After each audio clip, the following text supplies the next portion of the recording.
Bem, boa noite, graças e paz a todos. Motivo de alegria e celebração poder estar nessa casa mais uma vez, de um amigo, de um irmão, de amigos e irmãos. É uma satisfação enorme poder estar aqui. Podem sentar-se. Foi me dado um tema, não sei se é o tema da campanha durante 6 dias, mas no mês de janeiro foi me dado o tema falar sobre recomeço. Bem propício para o mês, para o início de ano, viu? Bem propício mesmo. Eu gostaria de convidar você a abrir a sua Bíblia no Evangelho de Lucas, no capítulo 5. Evangelho de Lucas, capítulo 5, nós vamos ler a partir do versículo 1. Todos acharam? Diz assim: E aconteceu que, apertando-o a multidão para ouvir a palavra de Deus, estava ele junto ao lago de Genezaré. E viu estar 2 barcos junto à praia do lago, onde os pescadores, havendo descido deles, estavam lavando as redes. E entrando num dos barcos, que era o de Simão, pediu-lhe que o afastasse um pouco da terra. Então, assentando-se, ensinava do barco a multidão, e quando acabou de falar, disse a Simão: Faze-te ao mar alto, e lançai as vossas redes para pescar. E respondendo Simão, disse-lhe: Mestre, havendo trabalhado toda a noite, nada apanhamos, mas sobre a tua palavra lançarei a rede. Então, fazendo assim, colheram uma tão grande quantidade de peixes que rompia-se-lhe a rede. Versículo 7. E fizeram sinal aos companheiros que estavam no outro barco, para que fossem ajudá-los. Eles foram e encheram ambos os barcos de maneira tal que quase iam a pique. Vendo isso, Simão Pedro prostrou-se aos pés de Jesus, dizendo: Senhor, ausenta-te de mim, que sou um homem pecador. Pois que o espanto se apoderara dele e de todos que com ele estavam, por causa da pesca do peixe que haviam feito. Versículo 10. E de igual modo também Tiago e João, filho de Zebedeu, que eram companheiros de Simão, e disse Jesus a Simão: Não temas, de agora em diante será pescadores de homens. Versículo 11. E levando o barco para a terra, deixaram tudo e o seguiram. Amém? Bom, já que o tema dessa noite é sobre recomeços, quero começar fazendo uma pergunta. Por que recomeços são necessários? Por que é tão necessário nós termos um dia, uma noite como essa, para falar sobre recomeço? Bom, porque em algum momento da caminhada, nós nos cansamos, nós nos frustramos, nos ferimos e muitas vezes jogamos a toalha e queremos muitas vezes desistir de dar continuidade em nossa vida. Só por isso recomeços são necessários. Porque em algum momento a gente para. Porque em algum momento a gente desiste. Porque em alguma área ou em alguma situação da nossa vida a gente deixa para trás. Sendo assim, os recomeços eles serão sempre necessários na nossa vida. Pois eles vão nos possibilitar reconstruir a nossa vida, retomar a nossa vida, reconstruir e retomar a nossa caminhada de onde nós havíamos parados.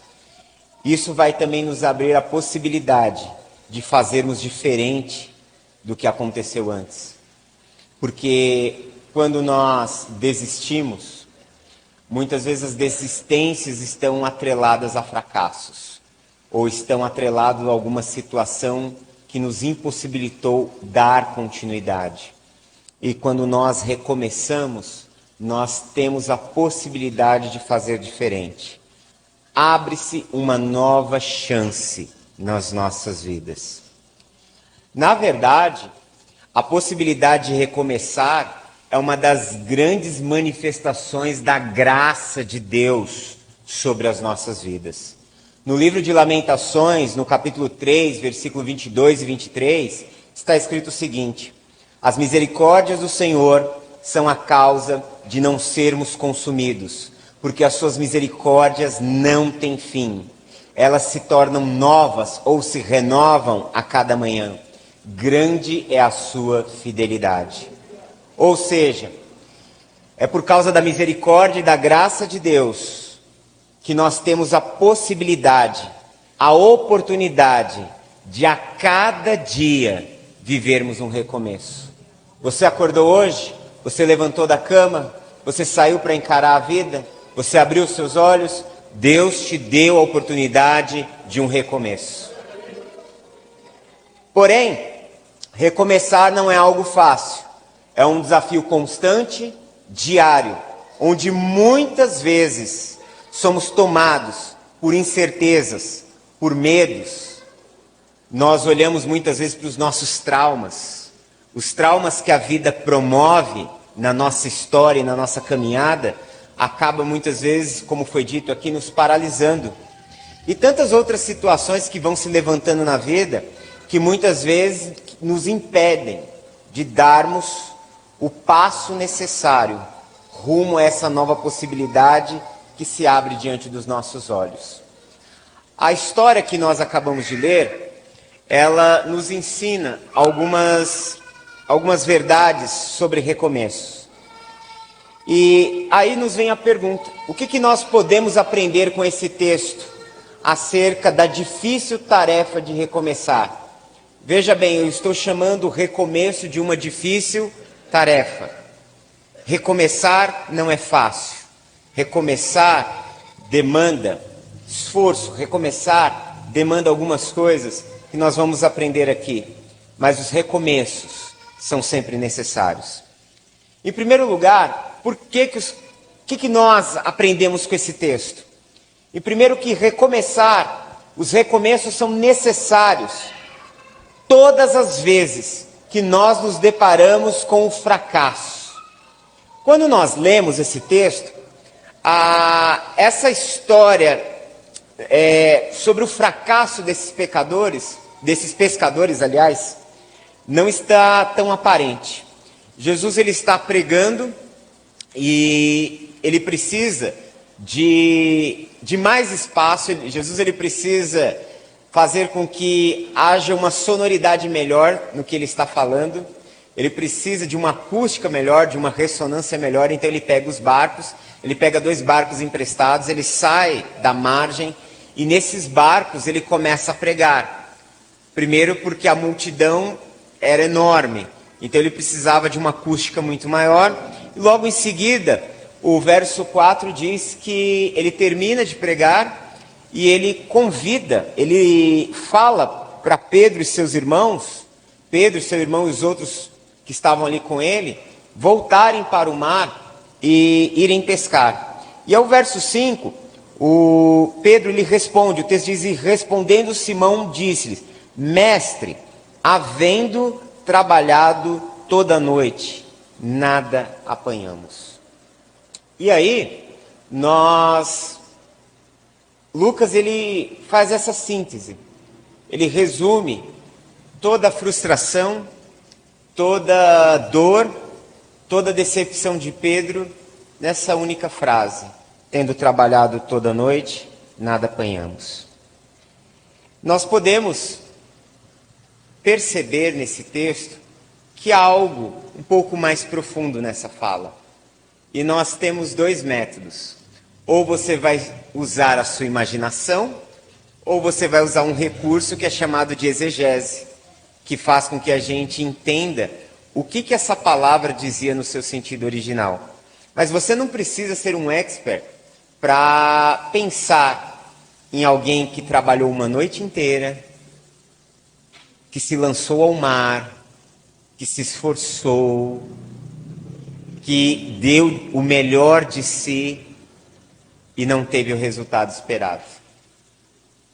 Mas ainda assim, o texto, onde está traduzido por tendo trabalhado a noite inteira, a palavra grega, na verdade, ela não indica somente trabalho, ela indica fadiga, ela indica cansaço físico e mental. A palavra é kopos, ou kopos. A ideia do texto é dizer que eles estavam desgastados, que eles estavam sem condições de fazer aquilo que Jesus estava pedindo. Por isso eu falei que você podia pensar de duas perspectivas. Ou de uma perspectiva científica, analisando o texto, ou apenas usar a sua imaginação e se colocar no lugar deles. Imagine você querendo resultados na sua vida, trabalhando arduamente, você faz um projeto ali no seu trabalho, você cria expectativas, você faz o seu plano, você se organiza e você trabalha, você dá o melhor de si, você se esforça. E de repente você percebe que tudo o que você fez parece que foi em vão. Como que você se sente no final disso? Cansado? Fadigado? Desanimado? Era essa a condição desses homens. E todas essas nuances, todos esses sentimentos que eles estão vivenciando, é resumido numa única palavra: fracasso. Quando nós fracassamos em algo, e o que é o fracasso? O fracasso é nada mais, nada menos de algo que não deu certo. Expectativas que não foram cumpridas, que não foram realizadas. Quantos de nós, na nossa vida, não esperávamos que as coisas acontecessem de um jeito e não aconteceu do jeito que a gente esperava? Ou não está acontecendo nesse exato momento do jeito que a gente espera? Qual é o sentimento que nos vem? Um sentimento de fracasso, um sentimento de derrota.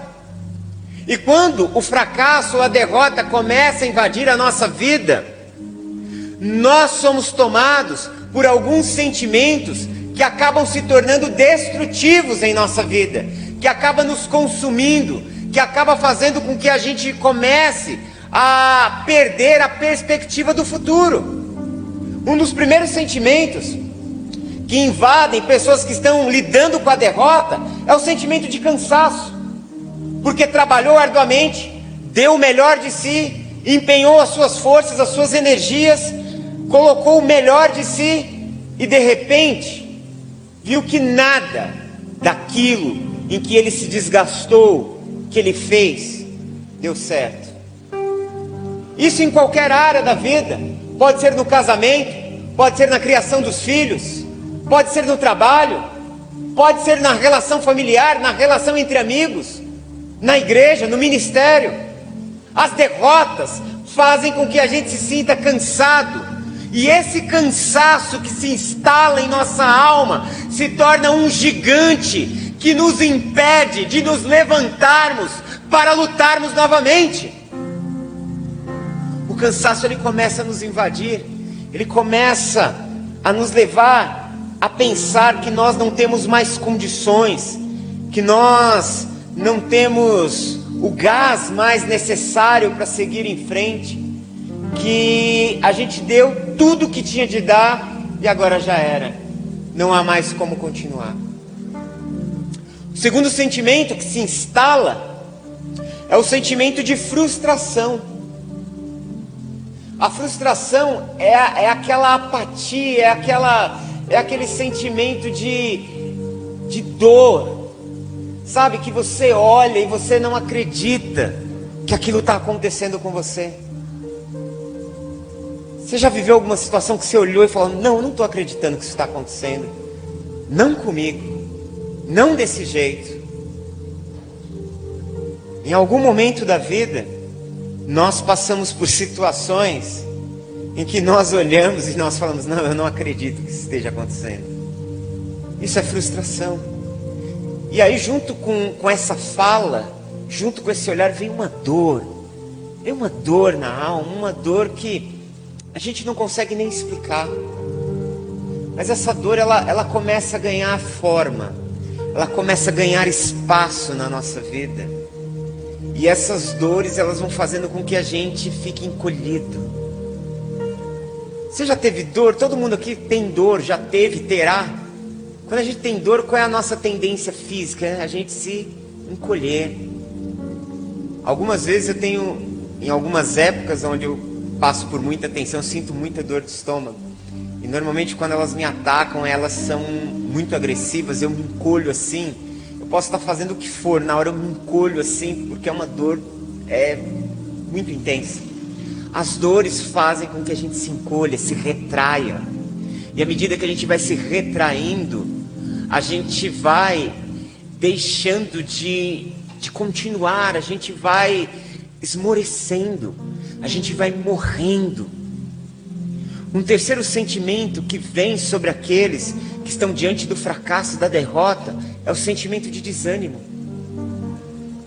O desânimo é aquele momento em que você senta, você chega naquele momento que você arria, que você senta, que você olha para as coisas e fala, já era.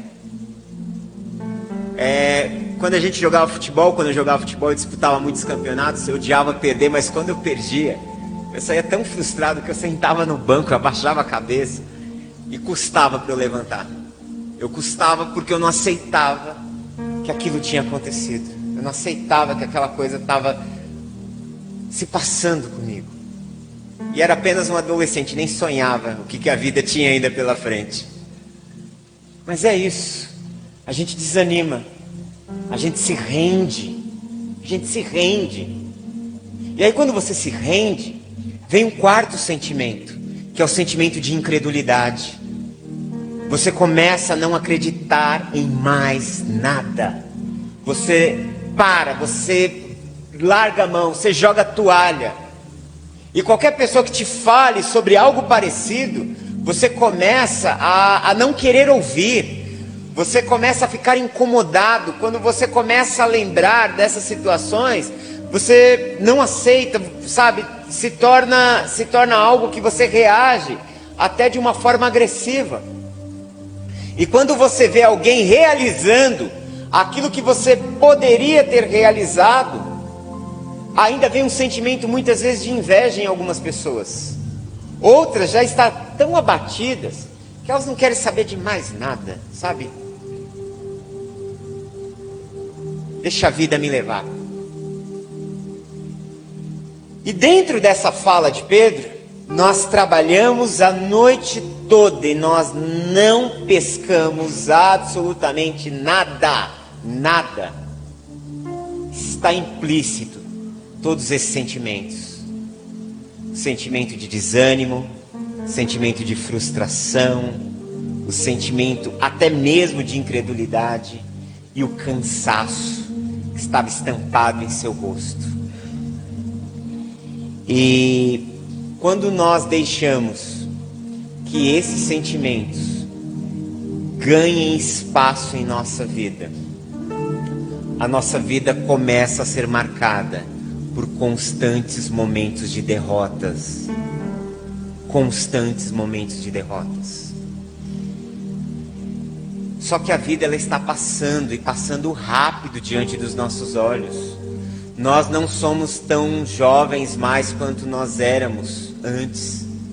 Os dias estão passando rápido. Eu olhei hoje, já passou a metade do mês. Eu nem comecei o mês. Comecei o mês dentro da igreja e não saí ainda. Estou pregando, estou no 10º, terminei os 12 dias, aí fui pregar no sábado, fui pregar no domingo, vim hoje. Então 12º, 3º, estou no 15º dia em movimento. E a semana, e o mês já está passando rápido. A vida passa rápido. Então se a gente deixar que esses sentimentos que eu falei aqui comece a ganhar espaço e forma na nossa vida, com o tempo passando tão rápido, quando você cair a ficha, talvez já passou 5, 10, 15 anos da sua vida, e nós não saímos do lugar. E não é isso que Deus quer para a sua vida. Pode ter certeza disso.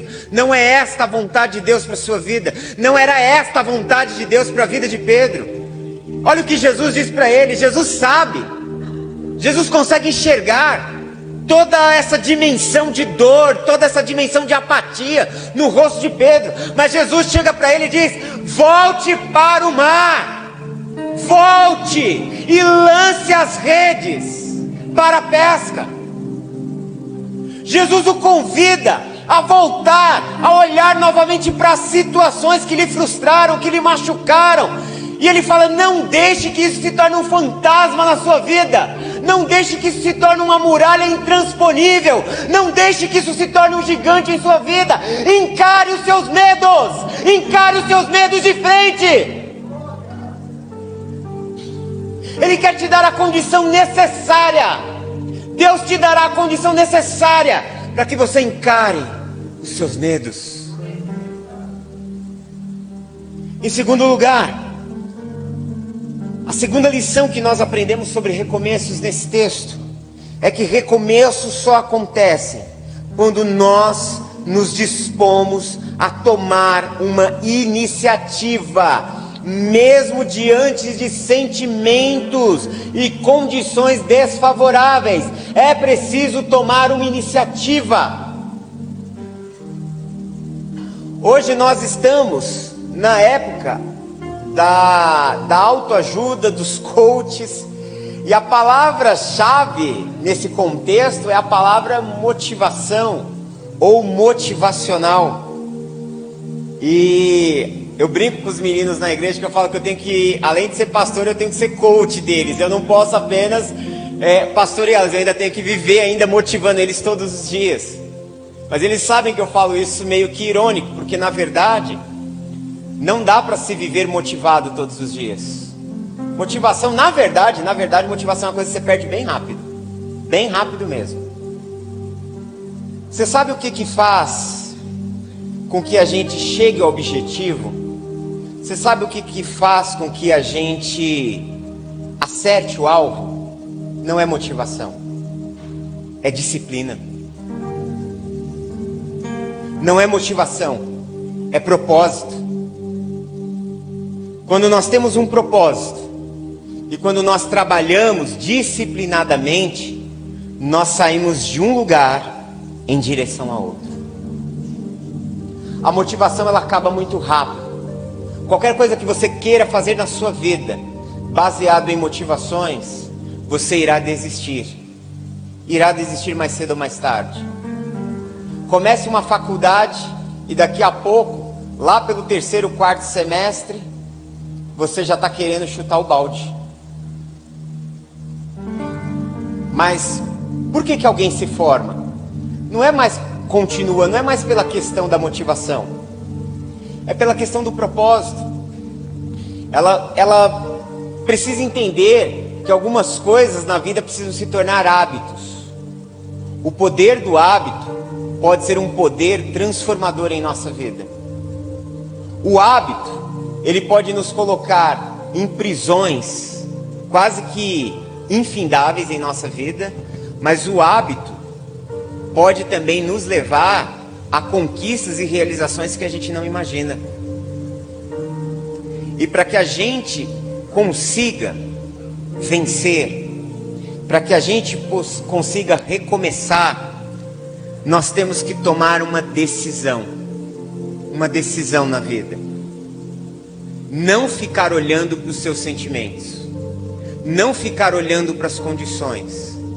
Você vai ter que olhar para além deste momento. Você vai ter que começar a olhar para além desse presente da sua vida. Eu não sei o que você está vivendo, eu não sei qual é a situação que você está passando na sua vida nesse momento, mas você vai ter que olhar acima dela. Você vai ter que olhar para além desse momento. E esse olhar para além precisa ter um alvo, precisa ter um objetivo, precisa ter um ponto de chegada, sim. E aí você vai se levantar e vai começar a fazer. Isso chama-se fé. Essa é uma outra perspectiva dessa palavra. Fé implica em movimento. Fé implica em uma ação. Fé não é sentimento. Fé é disponibilidade de se levantar e fazer. Todas as vezes que Jesus realizou curas incríveis, o que Jesus dizia? A tua fé te salvou, a tua fé te curou, a tua fé te restaurou. E o que era fé nessas pessoas? Era somente acreditar? Não era somente acreditar, não era uma espécie de pensamento positivo. Não, fé nessas pessoas se evidenciava pelo fato de elas tomarem uma iniciativa, de elas tomarem uma atitude de ir ao encontro de Jesus, de irem até Jesus, de se apresentarem diante de Jesus. Elas não aceitavam aquela presente condição na sua vida, elas não aceitavam aquilo que estava sobre elas. Às vezes nós estamos vivendo debaixo de inúmeras sentenças. Às vezes nós estamos carregando traumas do passado. Às vezes nós estamos vivendo situações onde nós estamos carregando inúmeras marcas que começaram a moldar e a definir a nossa vida. E nós precisamos tomar uma atitude no hoje, uma atitude no aqui e no agora, para mudar isso. É um ponto de decisão. E talvez você olhe e fale, mas se eu fizer isso, será que eu vou conseguir lá na frente? Será que eu vou conseguir dar continuidade? Será que eu vou conseguir realizar?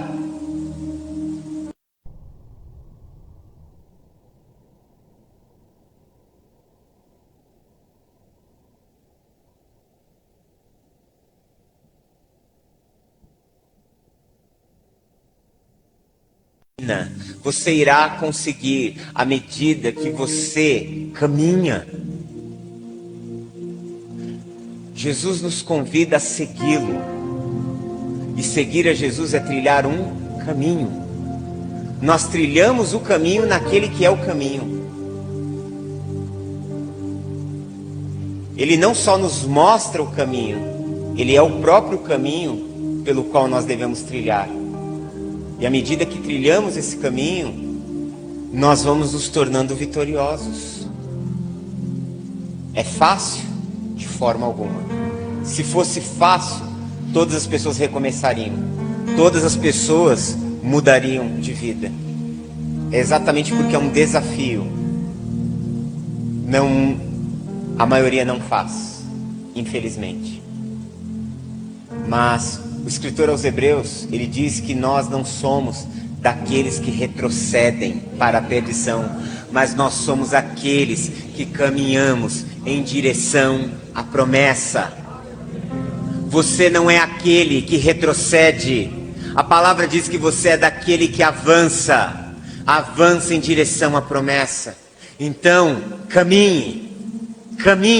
Diga para o seu irmão, caminhe. Diga de novo, caminhe.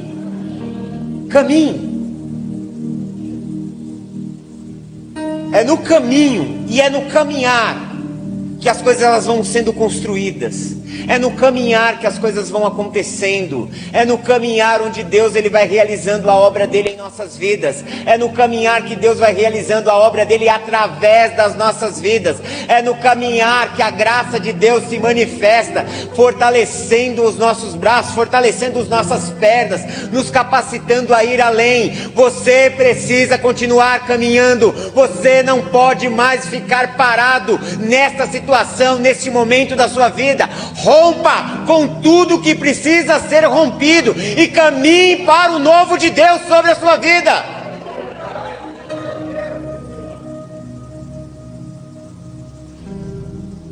Texto, Pedro diz assim, no verso 5 ainda, ele diz que ele passou a noite, que ele trabalhou, que não pegou nada, e ele diz assim, mas sobre a tua palavra lançarei a rede. Essa é o que diz a versão corrigida.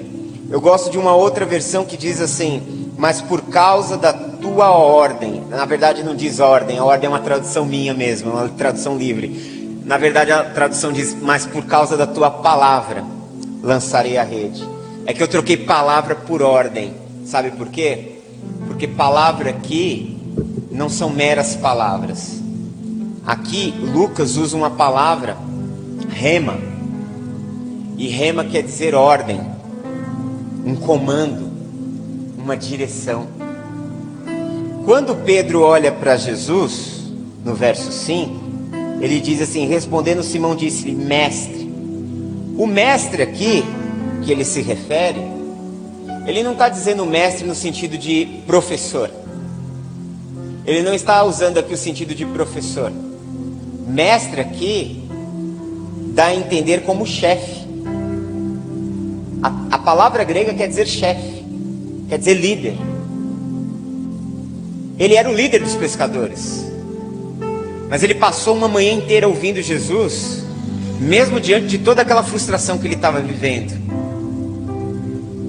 E ele entendeu que quem estava dando a ordem, de alguma forma sabia mais do que ele. de alguma forma conhecia as coisas de uma forma mais profunda que ele. Então ele está dizendo líder, ele está dizendo chefe, é como se ele fosse um empregado se reportando para o seu patrão, dizendo: olha, eu trabalhei, eu fui, eu fiz e não deu certo. E agora esse chefe, esse líder está dando uma nova ordem, uma nova orientação: vai lá de novo, vai novamente. E aí ele está dizendo: por causa da tua ordem, por causa da tua direção, por causa do caminho que você está me apontando, eu vou. Aqui, a ordem é dada como um mandamento. Jesus, ele está ordenando, ele não está pedindo. Jesus não está pedindo, Jesus está ordenando. Jesus não está pedindo para você recomeçar, Jesus está te ordenando. Jesus não está pedindo para você se levantar e caminhar, Jesus está te ordenando. E a ideia de Jesus ordenar é a mesma ideia do mandamento no Antigo Testamento. Deus se pronuncia sempre como um rei. Quando Deus dá a sua lei, é como um rei emitindo os seus decretos. E o decreto do rei precisa ser cumprido. O decreto do rei se cumpre. A palavra do rei se cumpre. O que eu quero dizer com isso? Que aquele que ordenou sabe que à medida que nós formos obedecendo às suas ordens, os resultados acontecerão sobre as nossas vidas. Aquele que está te ordenando, aquele que está nos ordenando a seguir, a nos levantarmos e a caminhar, ele sabe que se a gente obedecer, se a gente seguir esta ordem, se a gente seguir esta diretriz, as coisas irão acontecer. Porque a sua palavra é viva, a sua palavra é viva, a sua palavra não volta vazia. É nessa palavra que a gente tem que se agarrar, é na palavra de Jesus, é nas promessas de Deus, que nós precisamos continuar firmes, caminhando, prosseguindo, e não deixando que os ventos contrários nos afastem dessa realidade de quem Deus é e da promessa dele sobre a sua vida. Em último lugar, para que haja recomeços, há necessidade de seguir um plano objetivo e bem definido. Você não pode recomeçar repetindo os mesmos erros, porque você estará fadado a fracassar. Você não pode recomeçar repetindo as mesmas coisas. Não pode, porque elas já se provaram ao longo da história da sua vida que não dão certo. Nós temos que deixarmos de ser obstinados. O que é alguém obstinado? É alguém que acha que aquilo é daquele jeito e ponto final. Não. Nós temos que ser maleáveis, flexíveis. Quando a Escritura fala de arrependimento, ela fala exatamente sobre isso. Arrependimento nas Escrituras, o conceito de arrependimento é você estar indo na direção de um abismo e daqui a pouco você acorda, você vê que você vai cair, você dá a volta e sai daquela situação. É dar a volta. Agora, se eu for obstinado, o que vai acontecer? Vou cair. Só é possível recomeçar se não repetirmos as mesmas coisas.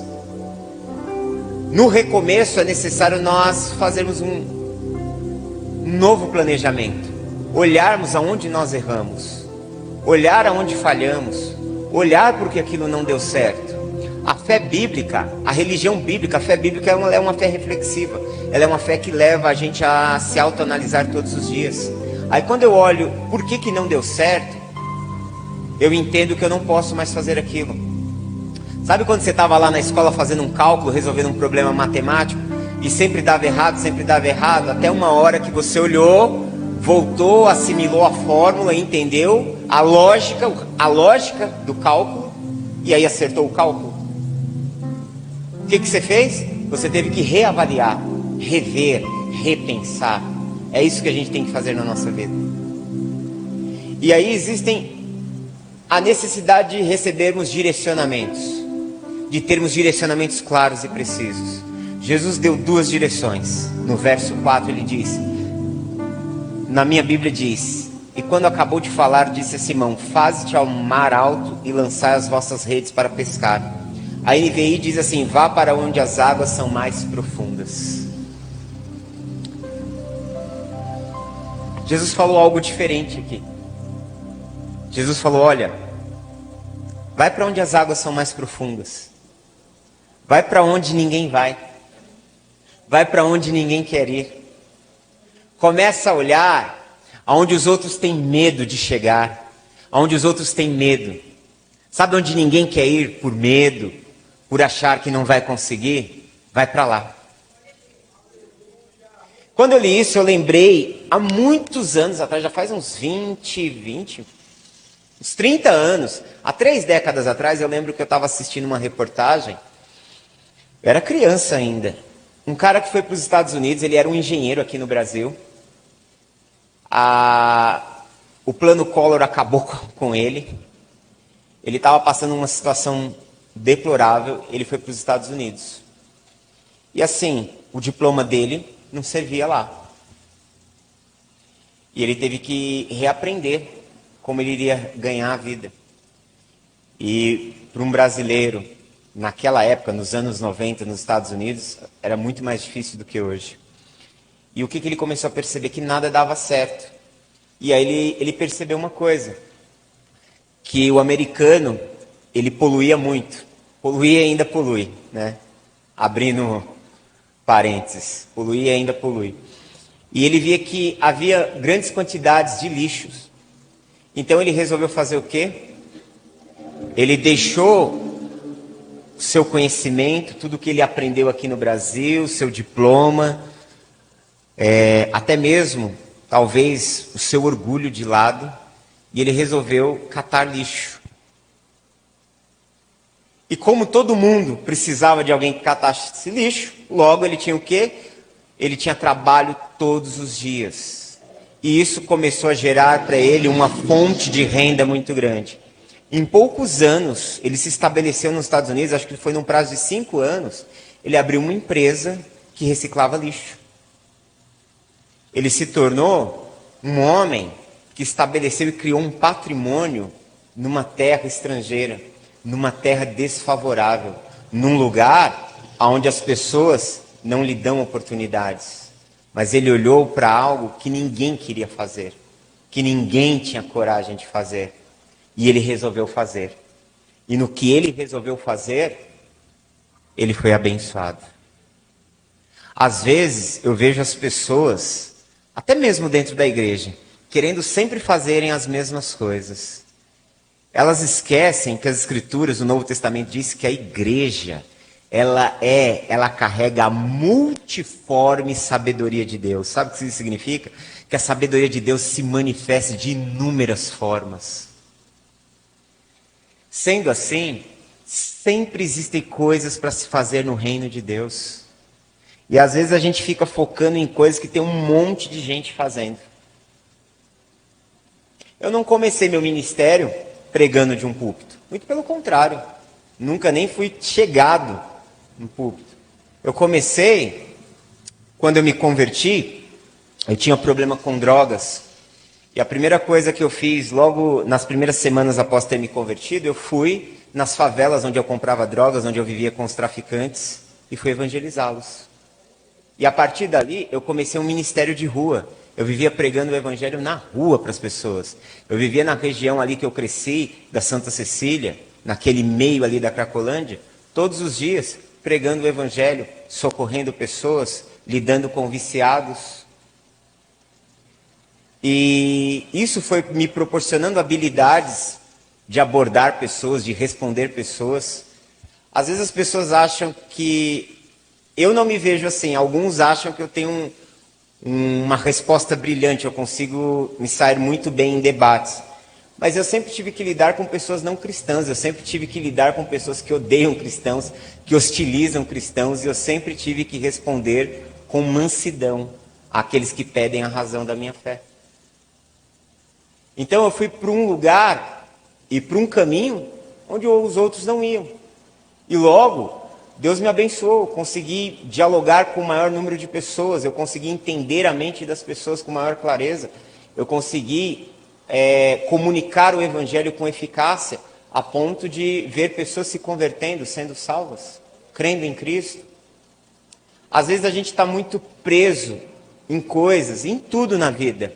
Te dei um exemplo do mercado financeiro, estou te dando um outro exemplo do ministério, e aí você pode estender para qualquer área da sua vida. Às vezes as coisas não estão dando certo, porque nós estamos batendo na mesma tecla, ou querendo fazer o que os outros já fazem.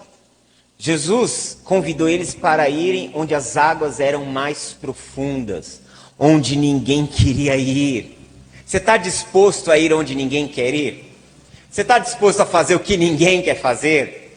Você está disposto a ser o que ninguém quer ser? Por amor a Cristo? Por amor a Deus? Para a glória de Deus? Se você estiver disposto a isso, pode ter certeza que Deus irá te abençoar sobremaneira. Que Deus irá fazer o impensável discernimento. Porque isso vai nos levar a encontrar oportunidades que normalmente nós não encontraríamos. E a segunda ordem de Jesus é lançar as redes. Ou seja, achou, entendeu, faça. Então somente isso. Faça o que precisa ser feito. Faça confiando na graça do Senhor. Faça sabendo que Deus está com você. Talvez as pessoas não acreditem, talvez elas não tenham esperanças acerca de você, mas você não precisa da opinião e do olhar dos outros. Você precisa sim obedecer à voz do Senhor, porque é a voz dele que fará a diferença na sua vida. Você precisa sim seguir a direção do Senhor, porque essa direção é que mudará o seu caminho e a sua história. E qual foi o resultado? Uma pesca que quase os barcos viraram. Uma pesca em que eles jamais imaginariam, uma pesca que talvez nem uma década de trabalho eles conseguiriam, em um dia só, um resultado tão amplo. Deus tem o melhor para você, mas permita que Ele faça a vontade dEle, e se levante e caminhe, porque é na caminhada que Ele irá realizar a obra dEle sobre a sua vida, amém? Feche os seus olhos, quero orar com você nessa noite. Pai amado, nós queremos Te louvar por Tua bondade e graça, por esse tempo aqui reunidos, pela Tua presença em nosso meio. Quero Te pedir, Senhor, que o Senhor nos capacite, que o Senhor possa nos levar a essa experiência de um recomeço, de vivermos um novo tempo, de vivermos uma nova história.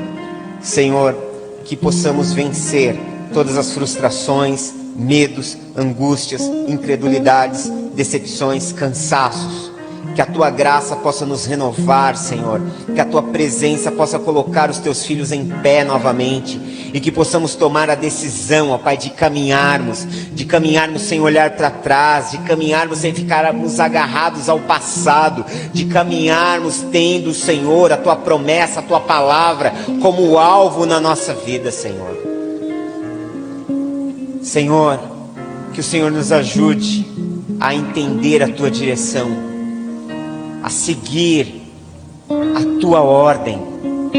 Senhor, que nesta noite o Senhor possa começar a falar no coração do Teu filho e da Tua filha, iluminando a consciência, o coração, mostrando a eles o Teu caminho, o caminho que desce do céu, a resposta que desce do céu, a solução em meio aos labirintos existenciais, aos labirintos que a vida tem proporcionado, e que eles possam viver o novo, possam viver a Tua palavra e possam crescer e prosperar debaixo da Tua vontade. Eu os abençoo e oro em nome de Cristo Jesus. Amém.